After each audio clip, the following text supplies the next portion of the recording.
പീരിമേട് പഞ്ചായത്തിന്റെ വിവിധ മേഖലകളിൽ വന്യമൃഗശല്യം രൂക്ഷമായതോടെ പീരിമേട് ഗ്രാമപഞ്ചായത്തിന്റെ നേതൃത്വത്തിൽ പഞ്ചായത്തിൽ സർവകക്ഷി യോഗവും ജനജാഗ്രതാ സമിതിയുടെ മീറ്റിംഗും നടന്നു. പീരിമേട് ഗ്രാമപഞ്ചായത്ത് പ്രസിഡന്റ് ആർ ദിനേശന്റെ അധ്യക്ഷതയിലാണ് യോഗം ചേർന്നത്. വന്യമൃഗശല്യത്തിന് അടിയന്തര പരിഹാരം കാണുവാൻ മുഖ്യമന്ത്രി, വകുപ്പ് മന്ത്രി, MP, MLA എന്നിവരെ നേരിൽ കണ്ട് വിഷയത്തിന്റെ ഗൗരവം ബോധ്യപ്പെടുത്താനും യോഗത്തിൽ തീരുമാനമായി.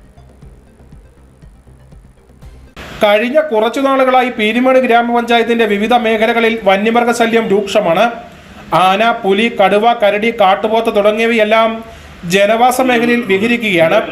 നിലവിൽ വന്യമൃഗങ്ങളെ ഭയന്ന ആളുകൾക്ക് വീടിന് പുറത്തേക്ക് പോലും ഇറങ്ങി നടക്കാൻ കഴിയാത്ത സാഹചര്യം നിലവിൽ ഉണ്ടായിരിക്കുകയാണ്.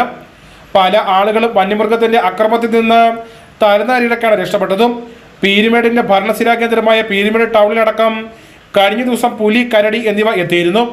ഇതോടെയാണ് വിഷയത്തിൽ അടിയന്തര പ്രാധാന്യം നൽകിക്കൊണ്ട് പീരിമേട് ഗ്രാമപഞ്ചായത്തിന്റെ നേതൃത്വത്തിൽ ഇന്ന് സർവകക്ഷി യോഗവും ജനജാഗ്രതാ സമിതി യോഗവും ചേർന്നത്.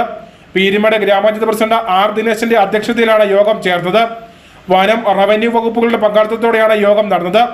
യോഗത്തിൽ വെച്ച വിഷയത്തിന്റെ ഗൗരവം മുഖ്യമന്ത്രി, വകുപ്പ് മന്ത്രി, MP, MLA എന്നിവരെ കണ്ട് ബോധ്യപ്പെടുത്താൻ തീരുമാനമായി.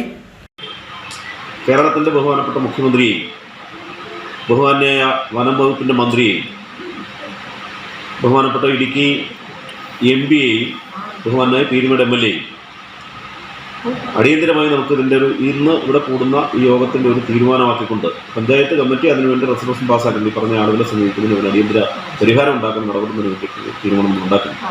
ഈ വിഷയം സംബന്ധിച്ച പീരിമേട് ഗ്രാമപഞ്ചായത്ത് കഴിഞ്ഞ ദിവസം നടന്ന പഞ്ചായത്ത് കമ്മിറ്റിയിൽ റെസൊല്യൂഷൻ പാസ്സാക്കിയിരുന്നു. വന്യമൃഗങ്ങൾ കാടിറങ്ങി ജനവാസ മേഖലയിലേക്ക് എത്താതിരിക്കാനുള്ള സംവിധാനങ്ങൾ അടിയന്തരമായി ഉണ്ടാകണമെന്ന ആവശ്യമാണ് ഉയർന്നത്. ഇതിനുവേണ്ട നടപടികളെല്ലാം പ്രാഥമിക ഘട്ടം തുടങ്ങിയെങ്കിലും വളരെ വേഗത്തിൽ ഇവ നടപ്പിലാക്കി പൂർത്തീകരിക്കണമെന്ന ആവശ്യവും യോഗത്തിൽ ഉയർന്നു. Idukki vision news, Peermade.